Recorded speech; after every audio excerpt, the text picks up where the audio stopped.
what I will say, Mr. Coleman, is we don't have to worry about AI versus us. I think that period is gone. It's AI with us. It's all that is where we have to focus on. I can see, people worried about this. In many applications, an AI can be a little engine sitting next to me, and it can look at the data. It can make decisions faster. It can come up with ideas, proposals. Do you think this makes sense, and so on? And a human can work with AI. That's where we are going to see bridging of the special AI and the general AI, and it is possible. Okay, for example, imagine a situation: a patient, a doctor, and an AI. As more and more AI gets integrated into medicine, AI can look at the data for the entire period that you have been around, and it can look for things that have changed. It can read electronic health records. It can look at diagnostic images. It can even remember the conversations that you had with your doctor 3 years ago. It can continuously mine the data and see, and then give some ideas to the physicians. Welcome to another episode of Conversations with Coleman. My guest today is Rama Chellappa. Rama Chellappa is a professor at Johns Hopkins University. He's a chief scientist at the Johns Hopkins Institute for Assured Autonomy. Before that, he was an assistant associate professor and later director of the University of Southern California's Signal and Image Processing Institute. This episode is all about artificial intelligence. Several recent stories about AI have shocked and worried me. We have deepfakes going viral on TikTok, AI reaching human levels of gameplay at the game Diplomacy, which is a language-based game of conquest and deception. And then you have the generative adversarial networks, or GANs, creating images from a line of text that rival and often exceed the work done by human graphic designers. Rama and I discuss all of these topics, as well as other topics like neural networks, the difference between narrow intelligence and general intelligence, the use of facial recognition software, the possibility of an AI engaging in racial discrimination, the future of work, the so-called alignment problem, and much more. So without further ado, Rama Chellappa. So we're going to talk about your new book called Can We Trust AI? And this is a really timely topic because I've just gotten two pieces of news today about AI, which I'll talk to you about, one involving a deep fake going viral on TikTok, and the other involving artificial intelligence being shockingly good at a game called Diplomacy. We'll get into that in a moment, but first, I want to know how you got into the subject, how you became a subject matter expert on artificial intelligence. What's your story here? Yeah. Well, when I was a graduate student at Purdue, I was doing my PhD there from 1977 to 81. Spring 1978 was my first course on artificial intelligence. And then I also took another course at University of Maryland in spring. As you know, AI has its origins in the summer workshop at Dartmouth in 1956. And from early 60s onwards, people had a lot of hopes for it. It was a very promising technology, as we used to refer to it.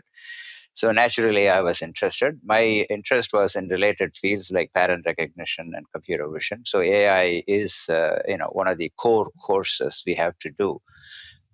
So the interesting thing is, even at that time, early on, much was expected of AI, and so it didn't deliver what people thought would come about. So it was in the first AI winter. So while we were interested in AI, we also looked at many special areas such as computer vision, which is my area. What can we learn about images and videos and so forth. So I was interested in that, and on and off, we have been working on AI and computer vision, machine learning, and so forth.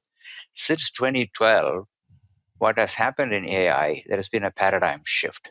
In the early days, we were more concerned about understanding the domain knowledge, the domain expertise, and trying to code them, in terms of models and rules and so forth. You may have heard about rule-based systems and Bayesian models and so on. From 2012, data has taken over AI. So the current AI is largely driven by data. data which we collect from wearable sensors, from iPhones, from cameras, from this and that. So it's a different way of doing AI now. So we seem to have dropped the domain, and these data-driven methods are doing well in some applications and so forth. So this is now driving the interest in AI. So this is where I am right now. I know we are using data-driven AI. I hope somewhere in the near future we'll be able to integrate the domain knowledge and the data, and then AI will be able to do really good, I think. So it's a fascinating field. As you can see, there's so many applications in healthcare, in autonomous driving, smart transportation, climate change, and so on. So one can go on. So it's an exciting time to be an AI researcher. So a key development in AI, as I understand it, is, especially in the past 10 years, the advent of neural networks. And this is closely right. related to what you just mentioned, data-driven artificial intelligence. Can That is you right. explain why neural networks are different from the old school of artificial intelligence? Okay, that's a great question. Neural networks, they basically take inputs and then we train them. It's in the good old days, I used to work on neural networks in the early 80s to mid 90s, and then it kind of went out of fashion, and it's come back in the form of deep learning. Basically, the neural networks don't have a lot of domain information. What it does is this: if there is a mapping from data to a label, okay, let's say I see a picture of an apple, right? So there is a picture is the data, and then I say it is an apple. It tries to understand this mapping, okay, to the extent this mapping is unambiguous, right? So we all know what an apple looks like, and we don't get confused about that. So that mapping is characterized by this neural network. It's like a complicated regression model. That's all it is. You see, it's a hierarchical regression model. As you know, regression model in statistics, we have inputs, we have things that it depend on, and we try to find out the dependency, and so we can predict. Like if we have a regression model for what the Dow Jones index should be like, 2 days from now, then you will put all the variables like unemployment, consumer confidence, what the interest rate is, et cetera, et cetera. And then it'll tell you, oh, you know what, Dow Jones should be 32,000 or something like that. That's a regression model, prediction. The same kind of thing happens with neural network. It's a hierarchical regression model. The interesting thing about that is different from old AI. As I mentioned before, in old AI, we will have domain knowledge. We understand, for example, one of the earliest AI system is Mycin. It was to understand some kind of a blood infection related thing. People understood why it happens, and what are the consequences. So we try to model that. So domain knowledge is the old AI. The new AI is mostly data driven. So that is the big difference.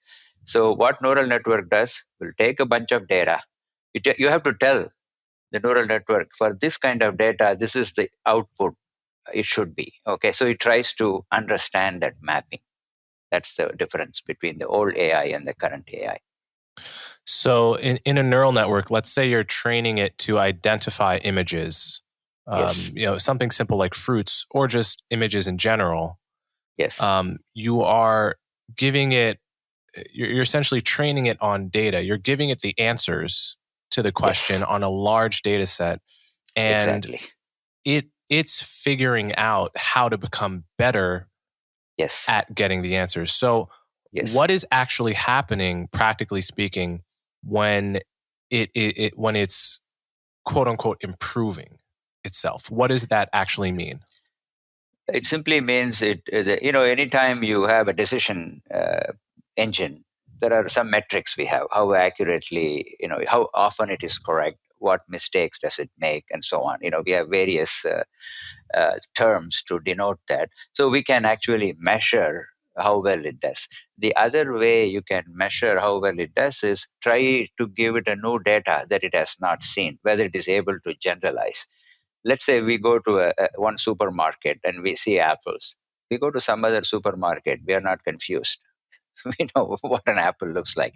Generalizability, whether it will work across, data sets collected at different sites and different places and different circumstances. For example, in computer vision, we worry about the lighting conditions being different. I may able to recognize, my laptop inside my home.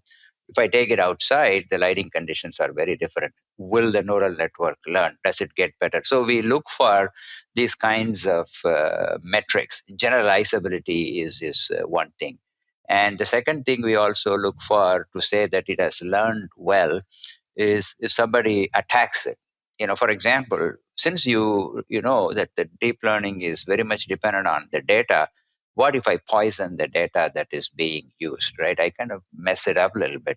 It probably doesn't learn well. Does it have robustness, resilience? So those are, a couple of things we look for. So accuracy is one of the easiest things to understand, that as I increase the data set, it gets better and better at recognizing under very challenging conditions, occlusion maybe, different lighting conditions, different poses, and so forth. So those are some of the things we look for. So my understanding is that one difference between neural networks and deep learning and simple algorithms, man-made algorithms, rule-based algorithms, is that we don't understand how neural networks are getting the right answer, because Yes.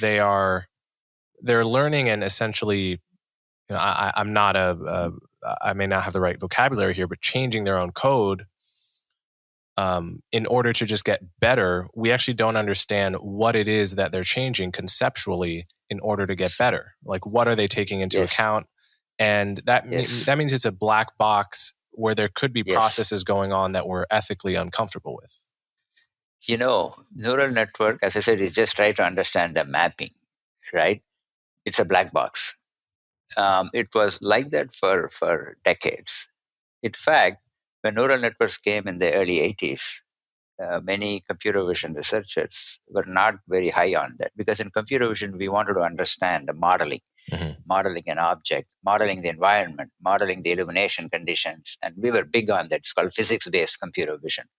So here came the neural network. Oh, don't worry, just give me the data and tell me the labels. I'm going to figure it out for you.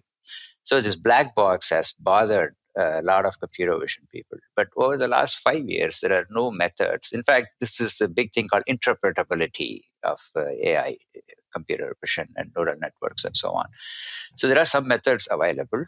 You can probe into a neural network and kind of see where the excitations are happening as it makes the decision, and whether that makes sense. For example, if you have a very deep network, the bottom layers are somewhat very generic. They look for elementary features like blobs and lines and points and things like that.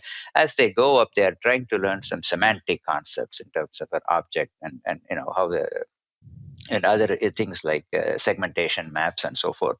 So interpretability is very important, because if somebody says, how did you arrive at this decision? We should be able to explain. Interestingly, the old AI was interpretable. We had decision trees, we had Bayesian, hierarchical models. So when we went to the data, we gained performance, but we lost the interpretability. So we have to bring it back, and people are working on that. It's a very important topic. I cover that in my AI class towards the end. So do you think it's possible to make deep learning transparent, or is it impossible in principle? I think it is possible. What we do is we probe it. Listen, as most algorithms are, you can stress test the algorithms, right? You can change the input and kind of see what it does. This is the so-called debugging of an algorithm, not only to make sure it works correct, where it fails, what are the performance bounds, and so forth. So we are able to do that given a deep learning algorithm. We can vary inputs, we can provide inputs with noise, we can provide partial inputs, and so forth, and see where the breakpoints are. And then there is something known as adversarial training. You can provide those kinds of inputs to make it stronger. For example, I have been told, and I like to drink bottled water. And my kids tell me, Daddy, if you keep on drinking bottled water, if you're going to drink tap water, one of these days you are going to get sick, because you don't have any immunity to different types of water. So just, drink whatever water, tap water you get, it's good for you. That is one way of strengthening, right? So if you drink very, pure water, so-called the bottled water, and if you just tap water from a fountain, so likewise, deep learning, you can provide noisy inputs and inputs with label noises and so forth. What we don't understand is how much noise can we give? Does it strengthen it or does it make it to learn wrong things? That is very, very difficult to figure out now. So it's mostly experimental right now. So there's this important distinction between narrow intelligence and general intelligence. So I'm a huge chess fan, and in the world of chess, computers have been much better than the very best humans for almost my entire lifetime. But and then something like 10 years ago, the neural networks got better than the best algorithms and then stockfish, and there's this whole competition between those two things. But in general, chess is considered a narrow intelligence, right? The stockfish and the rest that are the better than Magnus Carlsen, they could not write a paragraph as good as a 10-year-old, right? Which is to say they can only do one thing, but they can do it better than all humans. And I've seen many other general AIs do better than human beings at very narrow tasks where the parameters are very bounded. Games are the classic case of this, right? You know what it means to win and to lose, and there are just a few rules. So why do you I guess my question is, do you think that narrow AIs, which have become better than humans, can be amalgamated into general AIs? Do you think there's anything about general intelligence that is special, that machines won't be able to overtake us at some time? Right. Yeah. Oh, that's a great question. General intelligence is a goal. I mean, it's like going to Mars. Now, the process of getting there will give you a lot of things. So this is what I like to say. Let me compare with a few things. Humans, we have common sense reasoning capabilities. So we are able to compare and able to recognize when things are not right. There's something about, we have maybe pre-wired, and I'm not so sure about this. I'm not comfortable with this. AI, you have taught AI, especially in the data-driven, the mapping. This data, this label. So for us to expect that it will somehow transcend that and become a general AI is a big expectation. So what I feel is that you are going to have a lot of specialized AIs where performance can be better than humans. I could give many examples. You say chess is a great example. From the early days onwards, that's where we were all interested because the rules are well defined. And a computer can look at 20 different, 30 different moves ahead, whereas humans can do maybe 6 or 8, the best amongst us. But the common sense reasoning is very different. We don't know yet. But what I tell people is that in the case of autonomous driving, that's another example in parallel. Do we really need to have 100% automated driving car that works everywhere, Phoenix and Mumbai and Hong Kong? Maybe it's a great thing to have. Then we can all just relax. But to get there, we have all the other safety features that have come about. Things that about cars in the adjacent lanes. Your car will tell you if you are about to hit the car in front of you. The beep sound comes. When you reverse, the cameras come. It can tell you who is behind you and so on. These are all great things to have. So just like that, we want to do the fully autonomous car. I don't know when it'll happen. Somebody thought it should be here by now, and it's not. But we have all these 80% things that help us. So attempt to get to general AI will help you to expand.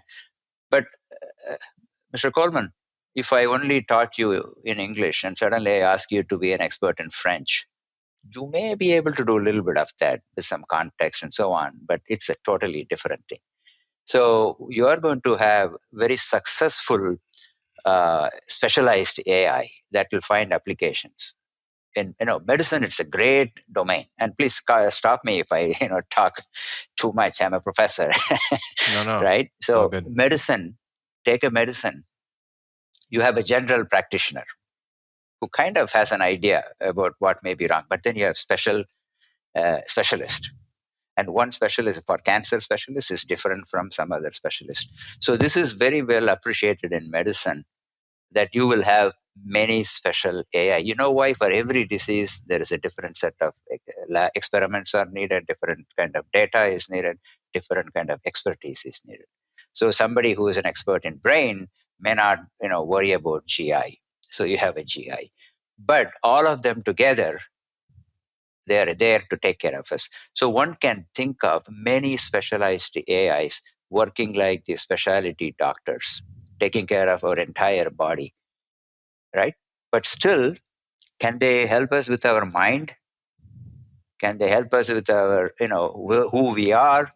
That is something in us. So the physical aspect, can be taken care of multiple specialists. So this is how I like to think. Mm-hmm. Because once you are in the data-driven mode, data is very specific to a problem. And we have made it specific by design. And then we can't make it, oh, come on, I trained you with that data. Now I want you to also do well with the other thing. It's hard. I mean, sometimes it works out. We use the same network for few things in common. So this the leap from many specialized to a big general thing, a really general thing, is hard, but it can cover some of that space. Right. So that is where I think it is.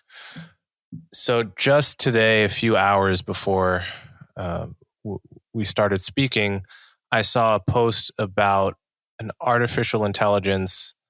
I think it was a neural network that plays the game Diplomacy, which I've never played, but apparently is a game of strategy and deceit where the two of us would basically talk to each other and haggle and bargain over patches of land, much like diplomats would do in order to resolve a war or to further their own ends, to expand their empire. It's one of these empire games people like to play, it seems. Yes. And there's an artificial intelligence playing this game that was apparently in the top 10% of scorers on this network. And I looked at two of the conversations it was having. This was like, oh, I'll give you Turkey if you give me half of Iran. It's like these kinds of conversations. And even more complex strategical things like, it would be unwise for me to give you Iran because it has, its borders are difficult to protect, like, real reasoning, right? And also it's a zero-sum game, so my win is your loss. And I legitimately could not tell which one was the artificial intelligence and which one was the human. And in fact, I guessed it wrong.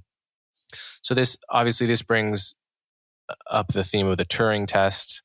So I guess, my question here is like, how do you react to this? As a layperson, I react to this with shock that it's gotten this good this quickly. And given how new the field is, is there anything that narrow AIs aren't going to get better than us at? And how far do you see this going? Like, is there going to be is the next book, Can We Trust AI, that's written by an AI, going to be better than your book? Right. I hope not, because that can be mass produced and that probably can be sold at much cheaper price. Yes, it's I have not heard of the diplomacy game, but the underlying mathematics that you say is very well established, right? Game theory, zero-sum game. In fact, one of the generative adversarial networks, GANs, you may have heard about, which can synthesize images and videos and all that stuff, is set up in a min-max game. There is a generator, there is a discriminator. The classic example we say is, you have a nice printer and a paper, you print $100 bill and take it to the bank, and the teller says, no, this is not good. I'm not going to give you any money. And then you go back, get a better printer and get a paper, and you just go through it again and again. Finally, the teller can't tell the difference between $100 bill and what you have brought, and gives you 520s. This is basically generative adversarial network. So the idea of game theory being part of that is very well known. And also, we think AI is no, but AI actually, if it is a person, it's ready to gain Social Security payment now, or Medicare, right? 1956, right? 44 plus 22, 66 years. So it's ready. It's just that many things have happened, and kind of it has developed over 6 decades. So we should not forget that. So the diplomacy thing, I think, as you say, even in that domain, it may look like a more relatable game, right? What you're talking about, bartering and so forth. And it's like when I was growing up in India, I used to play a game called Trade, very similar to that. A lot of cities in Mumbai, various neighborhoods allow various, money, fake money, and buy and sell and so forth. So I think computers can do this very well. Decision making. What I will say, Mr. Coleman, is we don't have to worry about AI versus us. I think that period is gone. It's AI with us. It's all that is where we have to focus on. I can see, people worried about this. In many applications, an AI can be a little engine sitting next to me, and it can look at the data. It can make decisions faster. It can come up with ideas, proposals. Do you think this makes sense, and so on? And a human can work with AI. That's where we are going to see bridging of the special AI and the general AI, and it is possible. Okay, for example, imagine a situation: a patient, a doctor, and an AI. As more and more AI gets integrated in medicine, AI can look at the data for the entire period that you have been around, and it can look for things that have changed. It can read electronic health records. It can look at diagnostic images. It can even remember the conversations that you had with your doctor 3 years ago. It can continuously mine the data and see, and then give some ideas to the physician. The physician is seeing a lot of people. If I quickly look at your thing and say, oh, okay, I remember. But there is a computer sitting, an algorithm sitting and mining data and so forth. So if that is done properly, it will just come with ideas. So that is how I view AI. I never worry that AI, is some special task. Sure, it can do better than me, faster than me, like the diplomacy thing that you talk about, and many other applications. Car driving, right? AI can make a very quick decision and so on. But AI working with the specialist, AI and human together, that is where we are going to see progress. It's not appropriate at all applications. Humans, we are slow. We are better decision makers, hopefully, but it takes time for us. Whereas AI can do things faster, being a computer-based decision. So I don't worry about. I think there are many examples where this kind of a Turing test ideas come into our conversation. But I'm interested in the human AI working together. Yeah. Okay, so let's talk about facial recognition software. This takes up a lot of space in your book. Yeah. So you say in your book that AIs have been used in facial recognition software in hiring decisions and in police arrest decisions and so forth. Can you give some specific examples here in how they've been used and some of the promises of their use and some of the problems with their use? Yeah, I don't know if I have. I think you probably are talking about a study group I was involved in. State Senator, Maryland State Senator Charles Sidnor put together a group of us, myself as an academician, and people from police departments, and people from attorneys, state attorney generals, and ACLU, and many other units. The idea was to come up with a bill, a regulation, right? That is somewhat lacking right now in face recognition. Some cities have stopped from using them, and some want to use them. and so on. So we were trying to come up with a bill that can be presented in the state of Maryland. And so I was part of that, and we heard about how police is using face recognition and so forth. There are some things we mentioned in the book about how the face recognition system was used in some situations in Baltimore and so forth. I think face recognition, I worked on that problem since 1992. It's a natural object recognition problem. And unlike recognizing a car or a fruit or an object, it's a natural recognition problem. There are good uses of that in cases such as missing children, identifying them, and missing children and exploited children, and this, who is doing harm, and etc., etc. And of course, the face recognition is used for access control. If you want to board an aircraft, I have done it in London Heathrow. I just present my boarding card, and a picture comes, a camera takes my picture, it says you are ready to go, verifying that your luggage is in the plane, and so on. So there are lots of those applications. But face recognition is not perfect. So what happens if an innocent person is wrongly accused based on an output of a face recognition algorithm? That's not a good thing.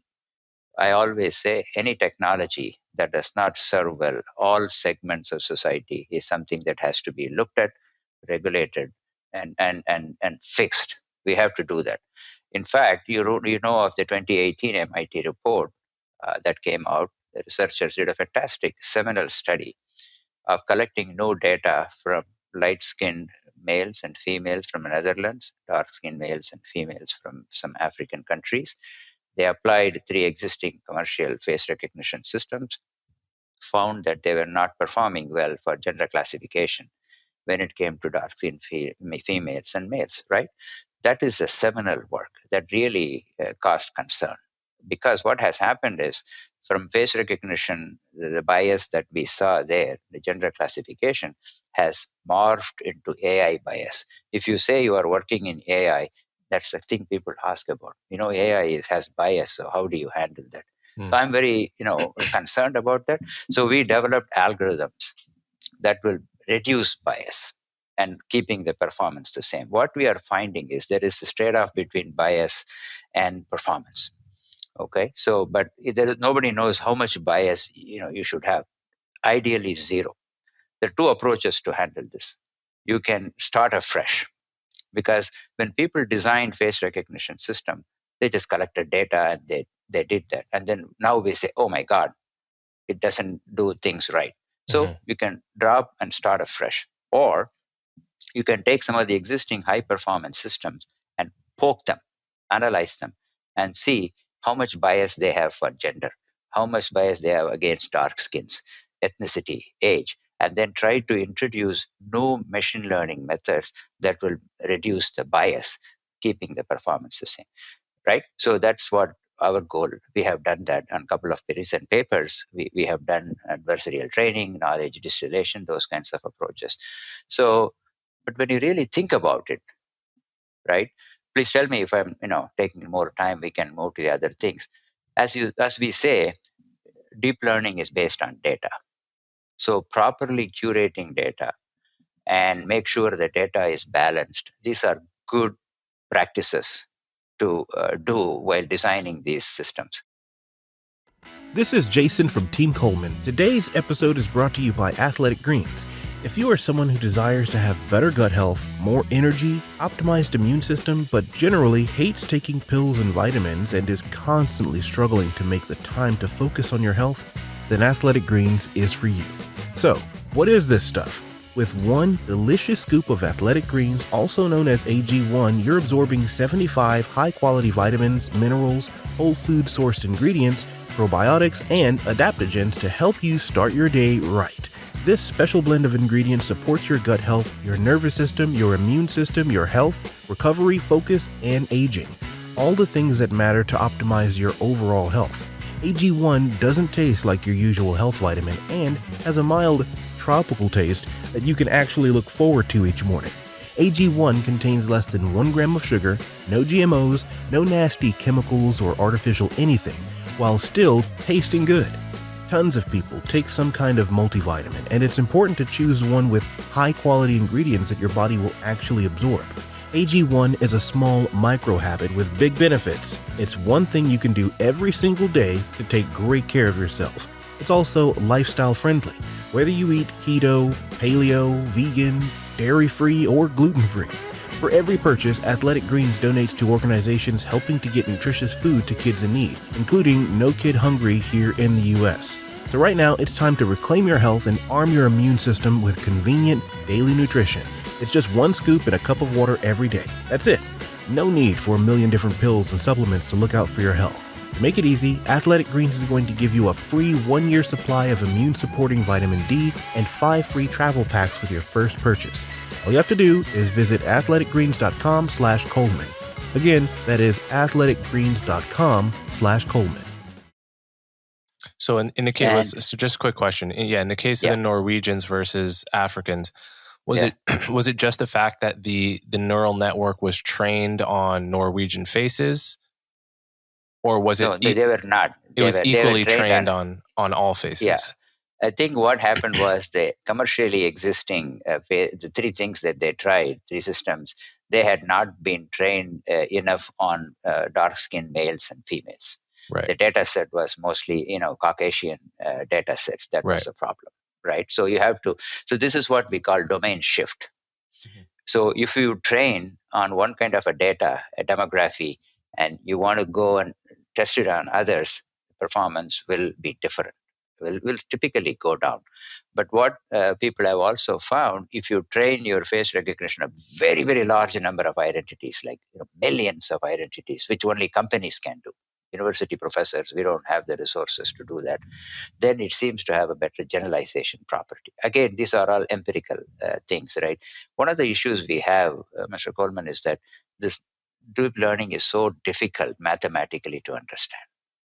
It's a very complex nonlinear mapping from data to the labels. Mm-hmm. So we are not able to give you performance bounds. We're not able to tell you when it says it's Rama, how confident is the network that it's Rama. It's very hard to come up with those things. So those are some of the open problems we have to solve.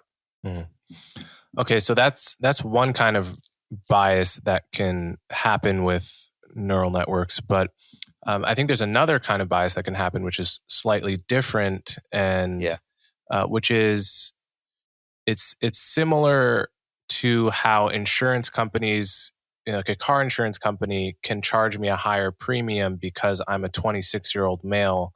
Even if I'm actually a very safe driver, it will judge me by the the aggregate statistics of my class. Yes. At least I know insurance companies do this for age. I think they're not allowed to do it for things like gender and race, even though in theory they could probably make even more accurate predictions about who's going to get in a car crash if they could take these things into account. We outlaw it because it's actually, at that point you're just discriminating against people on the basis of things they can't control.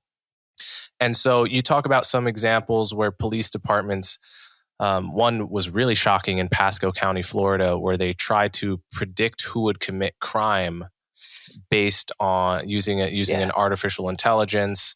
And in this case, it was a mostly white county, so there wasn't a racial element to it in that case. It was just more of a civil liberties problem there. But you can imagine people taking all these variables into account. And actually, I've seen examples where people try to predict recidivism rates, and God forbid race was somehow correlated and had predictive power. You would want some kind of way to prevent the algorithm from taking it into account. So have you thought about this problem much, and have you seen some examples of it play out? Yeah, I think the Florida thing is, we discuss it, but I don't think they use it anymore because they got into trouble, right? Mm-hmm. See, the insurance example you mentioned, every year my home insurance premium goes up. State Farm. Mm-hmm. Every year it goes up. I said, hey, I never asked a penny from you. Originally it was like $900. Now I'm paying $2,000. You know what the answer is? We have so much hurricane in Florida. and we have to pay for all of them. Mm-hmm. And I'm sorry, you are part of the entire family. If something happens to you, money is going to come from them. So we are in this. That's always the reason they give. So for your car insurance, that is the example you get. As you say, you have a perfect record, but your premium can go up, or because of just your age group, it goes up. It always reminds me of these experiences I've had when I was teaching at USC.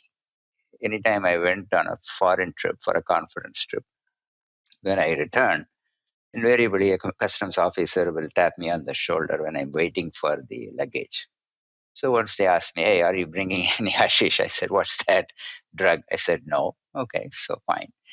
Another time they asked me, "What do you do here?" I said, "I'm an assistant professor at USC." "What do you teach?" "Electrical engineering." "Do you know Ohm's law?" Ohm's law is taught in high school.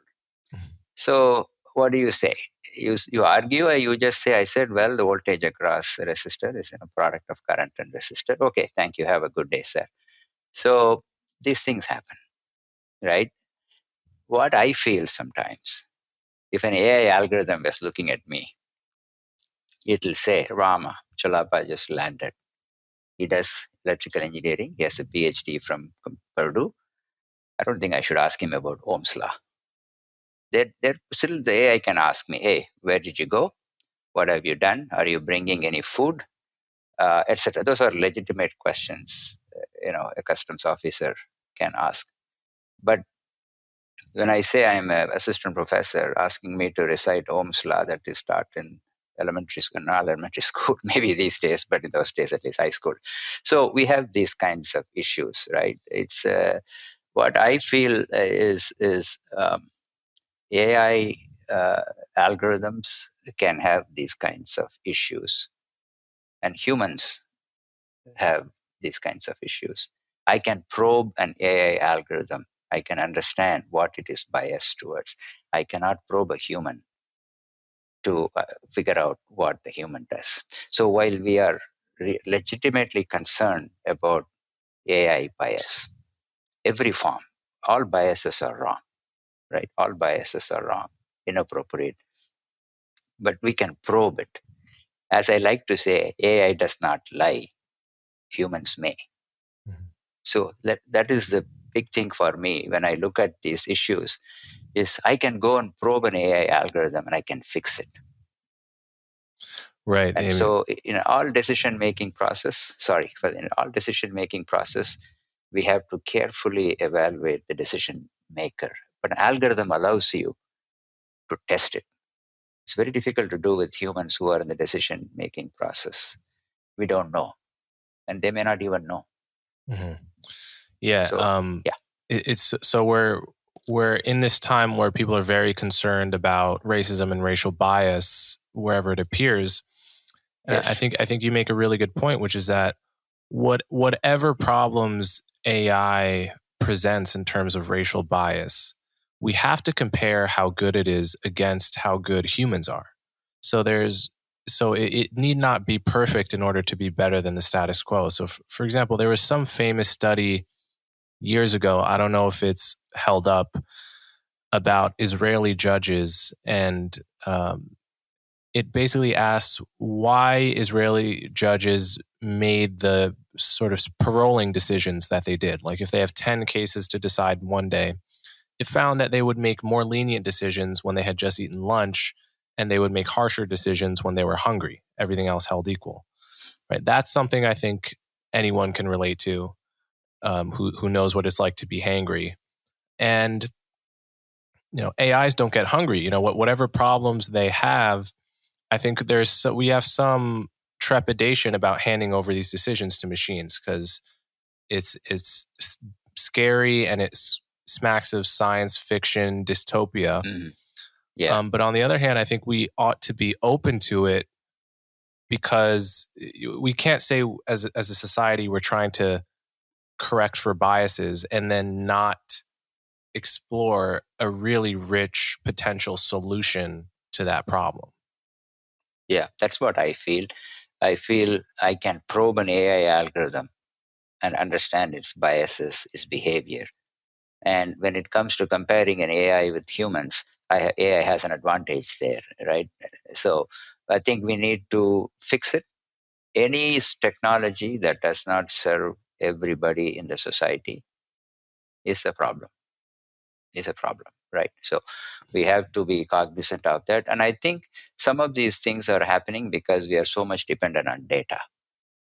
And the way, if you are using data that has been collected under different sets of societal rules and conditions and behaviors and so forth, there may be some bias in the data itself, right? So we have to be careful. But statistics, people have looked at it. For example, there are many polls for election times. They say there is one poll called Rasmussen poll, which always says the Republicans do better or something like that, because how you sample, who you talk to. So anytime you are with data, it's a problem. I always say data is not perfect. Maths is perfect. Physics is perfect. I like to think at least that's true.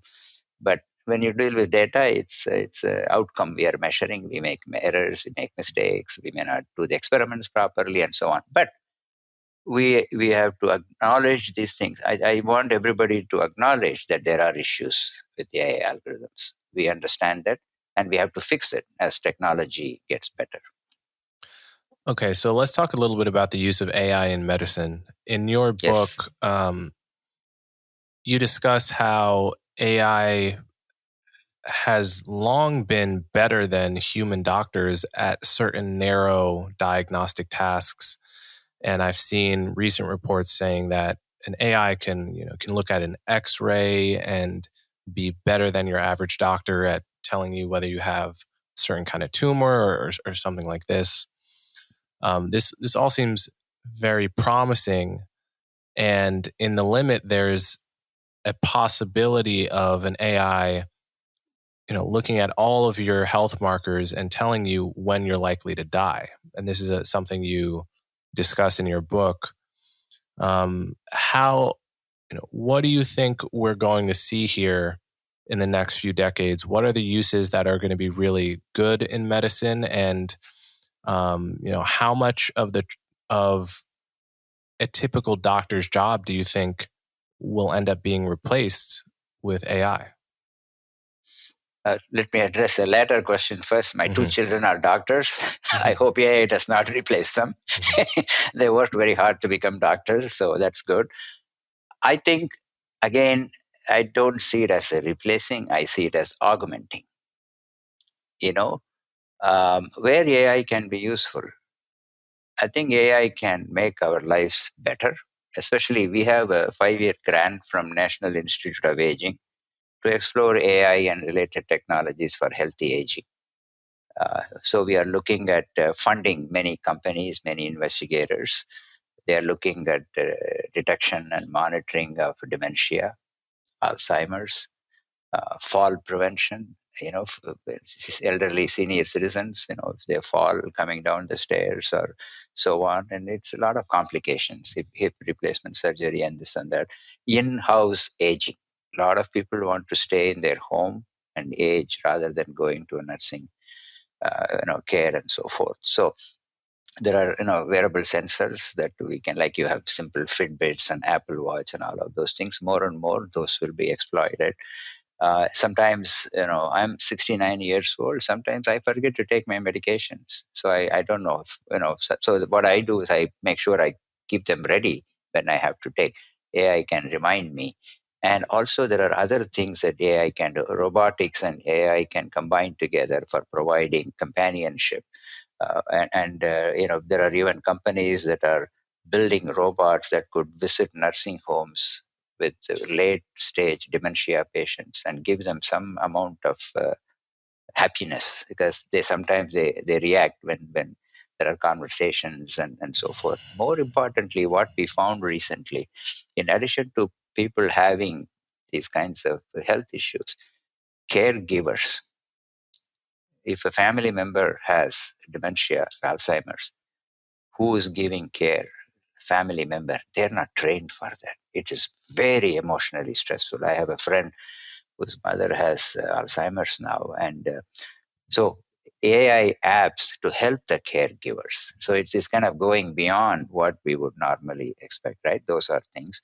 And we are actually using techniques from artificial intelligence for detection of Alzheimer, no, not Alzheimer, the disease for young, children, Asperger, this is called autism spectrum, as young as 14 months old, by how they interact with their clinical person, where their gaze is. Are they looking at the face? Are they looking at the object?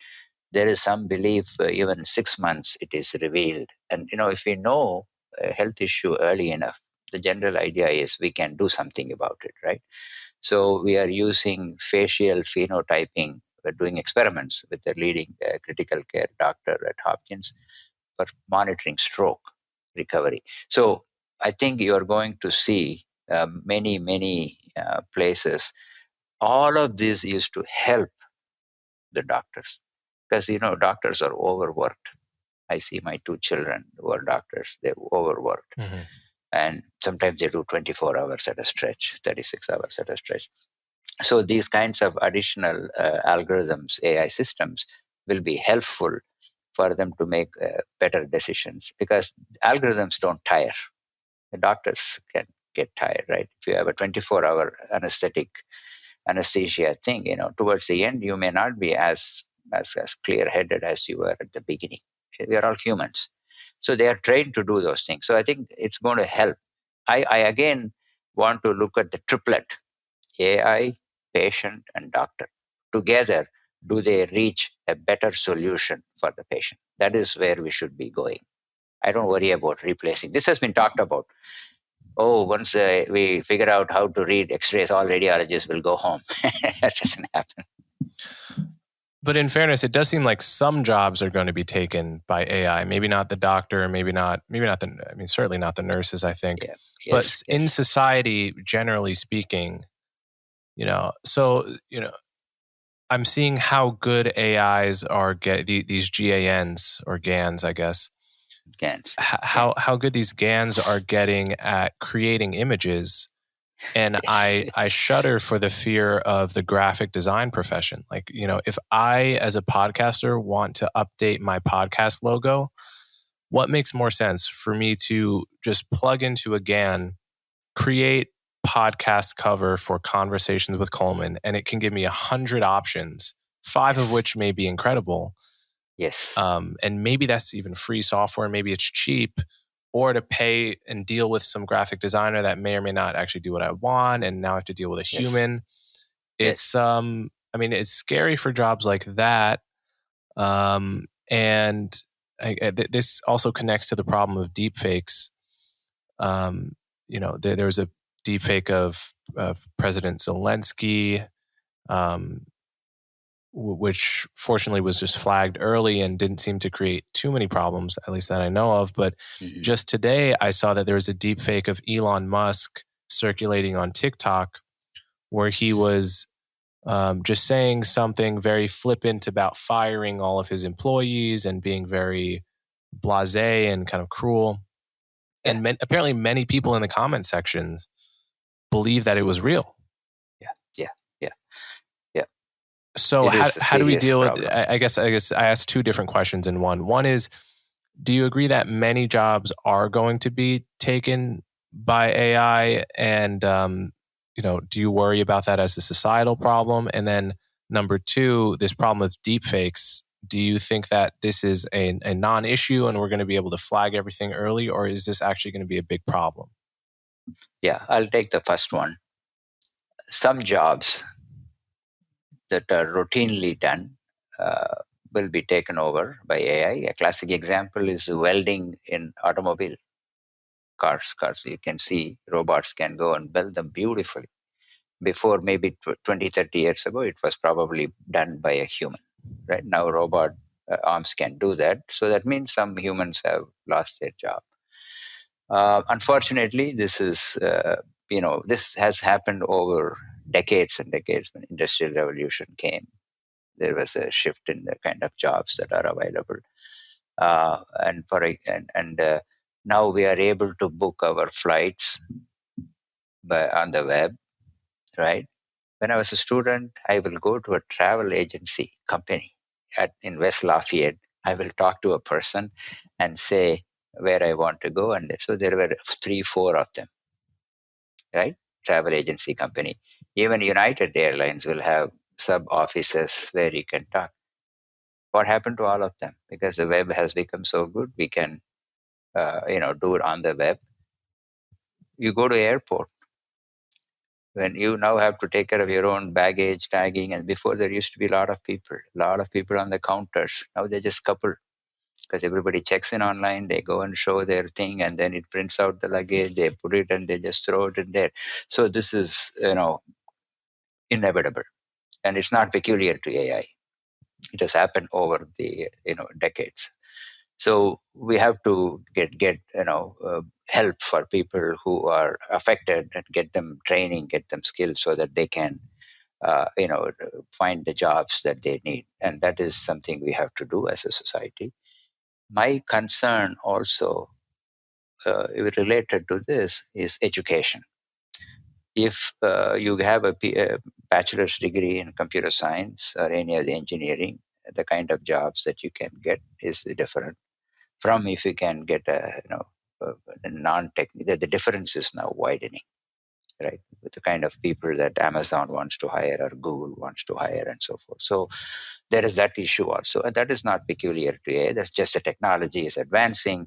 If these companies want to hire you, you got to have the qualifications they are expecting. So we have to continuously improve the education we provide to our people and so on, so they can get the job that they like to have, and then make a decent living. I think that is how it's going to happen anytime a new technology is introduced. For example, right in front of our eyes, when Uber came, this is not any technology, right? I mean, Uber came because they're able to do the web-based thing. And Barwood Taxi Company in Washington area, it saw a big drop in the number of cars and taxi drivers. So that is because it's a new business model. It's more efficient, and people just call in and it comes and so forth. And it was cheaper before. I don't know what it is now. So, this is bound to happen. Okay, so that's one thing. So regarding second question, deepfakes are a big problem. We actually have been working for Defense Advanced Research Project Agency for several years now. There's one project called MEDIFOR, Media Forensics. Now an extension of this is known as SEMAPHOR, Semantic Forensics. A number of researchers are working on this. So false information, it can cause problems. And like the one you mentioned, with Zelensky and Elon Musk. There's actually a video of President Obama being, saying things, and somebody else, put words in his video and so forth. This has been there for some time. So there are a lot of these things are happening. We do have some methods to determine whether it's really Chellappa or it's an avatar of Chellappa that's talking to you now. Has this face been produced by a GAN, or it's a natural face? So there are some algorithms that can determine if face is synthetic or real. In fact, one of the earliest example of that is the GAN generated image did not have matching earrings for a lady. So they say, it can be that, So there are subtle cues in terms of blinking of the eye, the expressions and so on that will tell you. In semantic forensics, we are going a step ahead. You have a picture, you have a text. You may be able to modify the text much easier. For example, there is a picture of children with balloons and ice cream smiling with moms outside Capitol Hill. And then you put the text, a violent mob, is outside Capitol Hill, la la la. There is inconsistency. So we are able to match, figure out that this text doesn't go with this picture, so it must be a fake. So we can flag. As one of my distinguished friends at Berkeley, Hani Farid, says, the defense here is lagging behind the offense.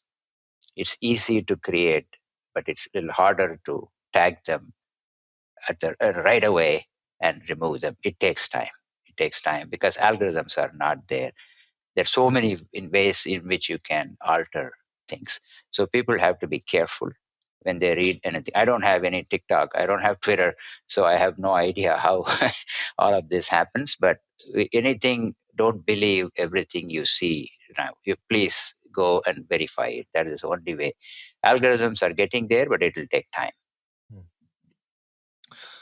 Okay, so the final question I want to ask you is what's sometimes called the alignment problem. This is something that was really popularized by Nick Bostrom, the Oxford philosopher, and a lot of other people like Sam Harris and I think maybe Max Tegmark and others have sort of talked about this.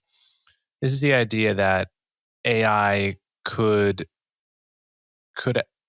develop intentions that differ from our own. And the famous example Bostrom gave was that if you tell a general intelligence to sort of maximize paper clips to make as many as possible, it may not have common sense and it might just use human bodies to make paper clips, right? And it's a deliberately crazy example, but the point is to highlight the fact that machines don't have any common sense that we don't program into them. And if they become powerful enough, you could get some really spooky scenarios. So I wonder if, this is something I in theory, I can see the problem with it, but it's hard to believe it could happen until I see it. It's one of those things, and I haven't seen it.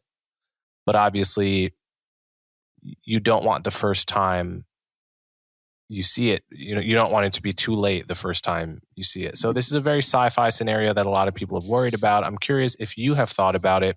Do you think these fears are overblown, or do you think they're legitimate and we should devote enormous resources to preventing a kind of apocalypse scenario? I think the word trust in the caption of my book, that's right. We have to develop trustworthy AI.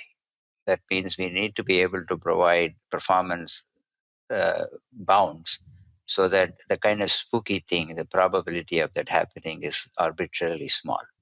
So we have to make sure where we apply. So you have to develop safety corridors. That's what I tell people.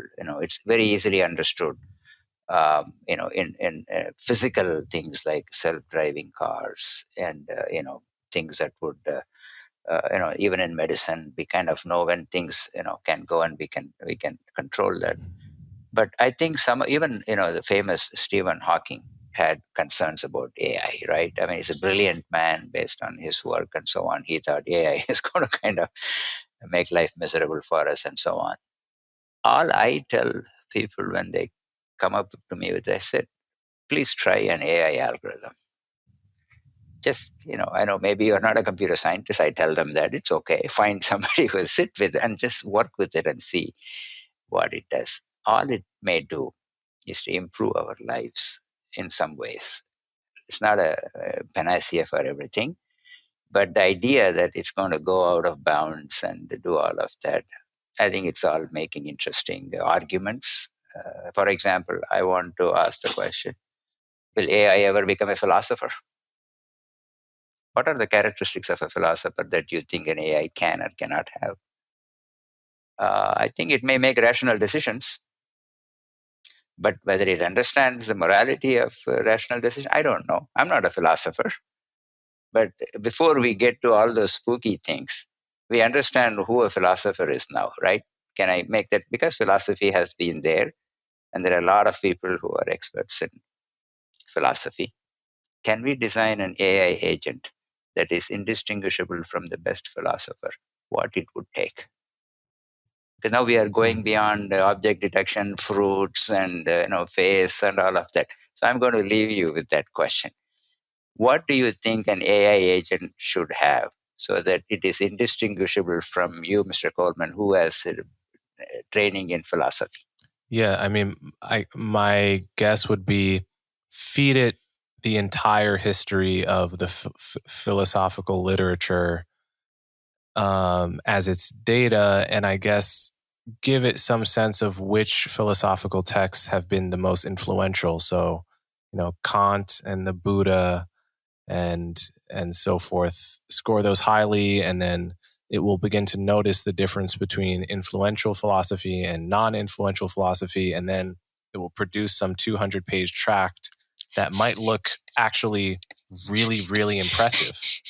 Is that that seems possible, right? Yeah, but it's not a philosopher. Why not? Well, a human philosopher can transcend and can extrapolate and can change beliefs, and can appreciate the subtle differences between Hindu philosophy and Buddhist philosophy and so forth. So for if it is able to do that, then we can worry about it is going out. Even there, it's going to stay within bounds, right? It is not going to come and give a totally, because it can only extrapolate based on what it has read. And to go outside the entire thing, I mean, there are always small probabilities when some experiments can go wrong. Even well understood biological experiments can take a nasty turn and things can happen, right? So I'm not saying AI algorithms will never do that, but the chances are so small.